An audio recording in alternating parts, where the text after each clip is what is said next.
Hi, everybody. Welcome back to the Advia Revival podcast. Today, we're going to be talking about the Iris Prize shortlist and awards. So, yesterday, we had the Iris Prize shortlist, which was the narrowing down of 35 films down to 3 that will be chosen for the award. And today, talking about the shortlist with me is Joe. Hi, Joe. Hiya, Taylor. It's been such a long week, but it really has. It's all come down to this now, hasn't it? It has. It was very exciting. So the shortlist, we got to see the 3 films last night, which was opened actually by a speech from the festival director, Berwyn, which we're going to go to now. Welcome, croeso, cynnes, iawn. Ie, mae yna un diwrnod arall yn weddill o gwyl Iris eleni. A dwi'n dychmygu i'r rhan fwyaf ohono ni dyma uchafbwynt, neu rhan un o uchafbwynt yr wyl. Welcome to Iris. I'm a little bit tired, but not half as tired as the staff because they've been working very busily over the last 6 days. Yeah, there's one more day left, and this is part 1 of the climax, I guess, of the Iris Prize Festival. First of all, I'd like to say this is the best and worst part of Iris, because up until this point, there are potentially 35 winners, 35 examples of excellence in storytelling. The filmmakers are magicians.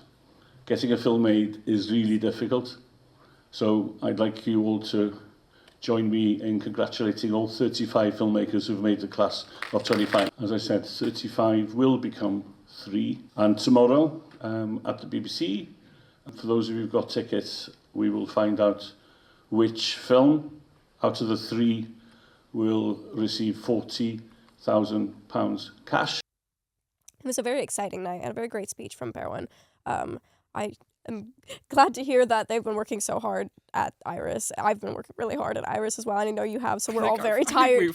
I think we've all been working really hard at Iris, but yeah, it was really nice to have the recognition for obviously all the staff who have been literally working their butts off the entire week. So that's like Berwyn, Grant, Holly, Seth, Stewart, all of the team. It's just been fantastic. But yeah, the actual shortlist itself happened to be, so there was One Day This Kid. Yes. And then there was Rainbow Girls, which was very fun. And then there was 2, I don't know the actual film title because it's in French, but in English it is 2 People Exchanging Saliva. Do you want me to be amazing and actually tell you it in French? Sure, go ahead. It is...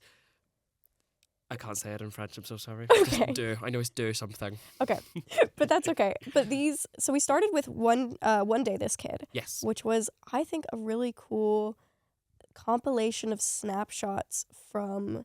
one person's life. One person's life just growing up, which I think coming of age stories are not, unique. They're not new. No. But this was really beautiful, and I really loved how it was put together. Because, you started with the character being a little boy, and he was a little boy for a while, and then we were jumping quite fast, I felt like. Yeah, but we really went from... still got so much of, his initial...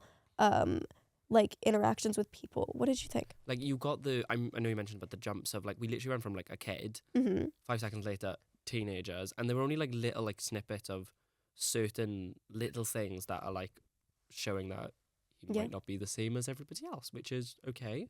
But, we then have, him jumping to when he's, an adult, and then that's, the change of, we go to the rave section, which, I was absolutely... I was boogieing, it was fantastic. But it's really showing just the growth and the development of, I think, realising that you're actually queer. If that's, it was just, gosh, it was beautiful. It was also a big family story, I think this was. Yeah. Because I think, I don't want to spoil, and I'm not going to spoil because I'm kind. But that last scene had my gut heart-wrenching. I'm not a very emotional person, I swear, but I was absolutely in tears in the cinema. Yeah. And these films got me in tears in all the ways, all the sad, the funnies. Yeah, oh my gosh. Yeah, and then we switched things up a little bit with a more fun film, Rainbow Girls. Very fun. Which was fun, but also had a deeper message to it. It was something I think Berwyn mentioned at some point, I don't know if it was in a speech or not, was that all of these films, one of the, connecting thing between them is pain. That doing was something from pain. What's his face? I know exactly who you mean. Yeah, he mentioned that there was like a pain of letting go, pain of accepting yourself, and the pain of like actually realizing your past. Yeah. And he really sums it up nicely about the all three films, that they do connect and they talk about pain in this way. But with Rainbow Girls, I really found also based on a true story. Yeah, which is crazy. Which I was gasping at. But it's telling a story of these group of people who need to find a different way through life and result to shoplifting, which happened in real life. Happened in real life in San Francisco? Yeah, San Francisco. San Francisco, yeah. There has it just that was really it was funny as well. There were lots of like it was very funny. innuendos and little jokes that you could just pick up on, and it was just the language of it was really nice, honestly. Yeah. And it was a great time. But then we had our final film, which is Two People Exchanging Saliva, which was a French film that was shot entirely in black and white. In noir. Yes, it was very noir. I know that you and I watched it together, so we had a very emotional time through it, and we were talking about it a lot afterwards because it was very impactful for us. Our entire walk was just this film. Yeah. Was just the conversations and what it explored and how it took different themes and really got into it as well. Yeah, I just love the world they built around it. Oh Because my God, it was so specific that you were like, there is a very clear idea in this filmmaker's head for what this is. And it felt like the type of film where it's like, you had to shorten this down. Like you clearly had a bigger idea and had to condense it. Like that could have been a feature. Yeah. That could have been a solid 90 minutes long. Yeah. I would have sat there for all 91 of them. Like, you get what I mean? Yep. Like, there's so much to it that, like, they explain, again, not able to spoil too much, but they set up this world, as you said, that really twists our narrative in our current day-to-day and gives us, like, something to be, like, that we didn't think we could be afraid of, but to be afraid of. And it just speaks about the youth of, like, it speaks of how in youth in people, they want to, like, just try and be themselves, but then they actually can't. It's also actually scary. Yeah, Sorry. it is scary. It was scary, and the music really added to that, honestly. Yeah, definitely. A very good film. Very good collection of films. I was very excited to see them. Very good top three. Yep, very good top three. But yeah, we actually this morning we went to the BBC in order to see the award be presented. Yes. And that was a very fun time. Mm-hmm. So we went to a different room in the upstairs area of the BBC that had a bunch of coffee and tea and pastries out for everybody. That was very nice. Pastries, I had a bit of a tea. Did you have any pastries? To be fair, I did have a cinnamon roll. Oh, okay. And I had myself a lovely lemon and ginger, singer's best quality. Have yes, yeah. Lemon and ginger, get it down you. Yeah. It was a really nice reception, and then they had a few props up for Doctor Who as well, because obviously Doctor Who's shot in Cardiff.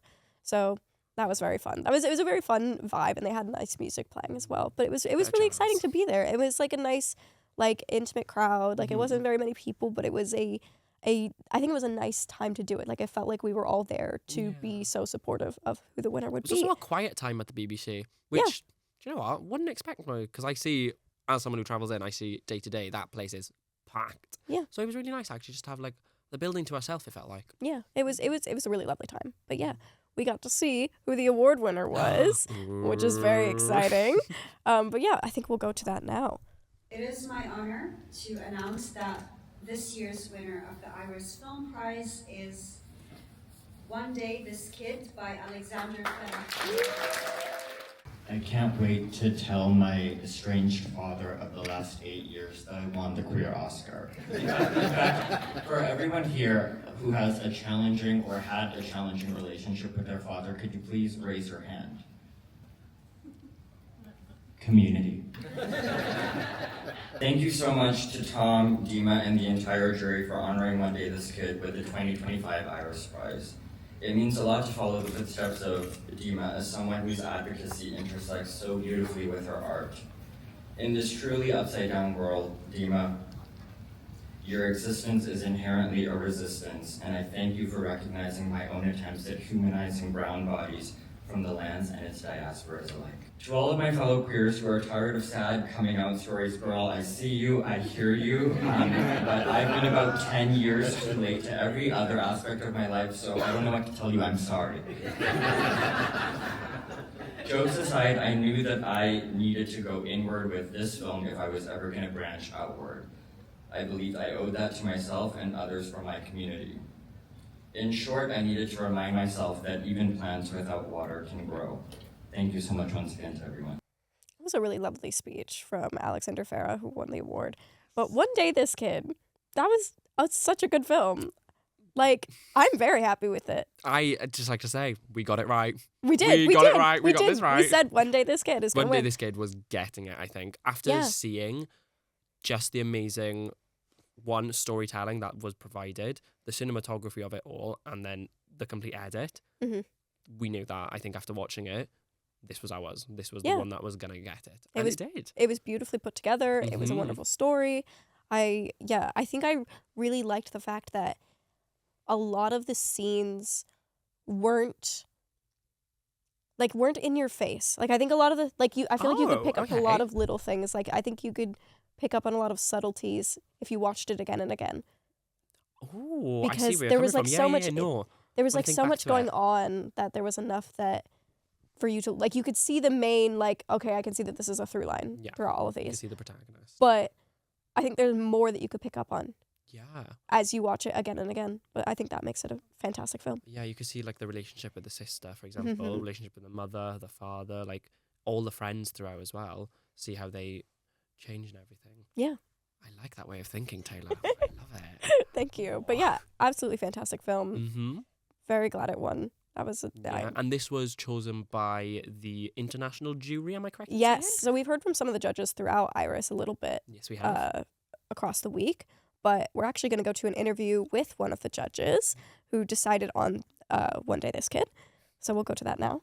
Hi, I'm Francis. I'm been involved in this year's International Shorts Prize jury. I've been coming since 2007, the first year, and I always see all the films if I can, and I like to sort of pick my favourites, give them a mark out of 10, and then try and whittle it down to a favourite one. And I've got it right about half the time, I think. Quite a few jurors had films that they were very passionate about, but there was one film which did come out in a lot of people's top 4, which we didn't then just say, oh, that's the winner. We did actually have a long discussion, and we then sort of whittled it down to say, well, for these reasons, we're going to choose these top 3 films which were announced last night. One Day This Kid is a beautiful story. In fact, when I watched it in the cinema, and I always watch films if I can in the cinema, because it is different. I mean, I got really choked up at the end. I won't say what happens, but it's no spoilers. But it's a fairly subtle film. It's not like you're now going to cry when they're going to, but it is a really beautiful, moving story about a person's life from being a child,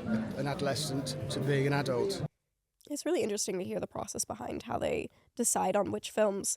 That was a really interesting thing I heard from a few different judges, as well as him from We heard it last night in the Iris. shortlist as well. Yes, we how did. they came together on different Zoom calls and different like meetings, and yeah, then and how they narrowed chose it their down. like top, gosh knows how many, like, and then was able to tally them, and then even if only one film had one tally against it, they were able to fight their case. Yeah. That was like, you campaign for this film to show why it's good, Mhm. and I really like that way that the international juries was able to do that. I think Yeah, it's just clever. yeah. it's really, really It seemed really diplomatic. it was really cool to hear about that as well, to get to know like how they decide. But yeah, thank you so much for chatting with me Oh, that's about for the having me Iris Prize laugh. shortlist. This has been a great conversation, and thank you so much for watching this episode of the Berwyn Revival podcast, which is brought to you by the Performance and Media students in association with the Iris Prize Film Festival here at the University of South Wales.